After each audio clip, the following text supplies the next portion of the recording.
Hi friends, welcome to Sathya channel. இன்றைக்கி பார்த்தீங்கன்னா என்னோட ரொட்டீன் ஒர்க் தான் பார்க்க போகிறோம். தொடர்ந்து வேலை இருந்துகிட்டே இருந்துச்சு.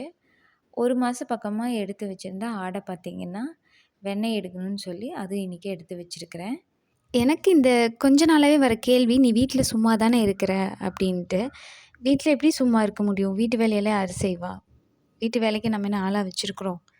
வீட்டு வேலையெல்லாம் யார் செய்ய முடியும்? குழந்தைகளை யார் பார்த்துப்பா? யோசிக்காமல் பேசுவாங்க. அதாவது நான் இதுலேருந்து என்ன தெரிஞ்சுக்கிறேன்னா, சும்மா தான் இருக்கிறேன்னு யாரையும் சொல்லவும் கூடாது. 2வது பார்த்தீங்கன்னா, மற்றவங்க நம்மள மாரி தான் இருப்பாங்கன்னு நினச்சிட்டு பேசவும் கூடாது. ஹோம் மேக்கராக இருந்தீங்கன்னா, மறக்காமல் கமெண்ட் பண்ணுங்கள். உங்களை யாராவது சும்மா இருக்கியான்னு கேட்டிருக்கிறாங்களான்னு. பார்த்தீங்கன்னா நீட்டெல்லாம் கழுவி செடிக்கெல்லாம் தண்ணி ஊற்றியாச்சு. கொஞ்சமாக தயிர் எடுத்து ஃப்ரிட்ஜில் வச்சுட்டேன். நல்லா கூலிங் ஆகிடுச்சு. இப்போ அதில் நான் மோர் செஞ்சுக்கிறேன். இஞ்சி தட்டி போட்டு இந்த வெயிலுக்கு நல்லா கூலிங்காக குடிச்சிட்டு வெண்ணெய் எடுக்க ஸ்டார்ட் பண்ணியாச்சு. அவ்வளோதாங்க இந்த வீடியோ.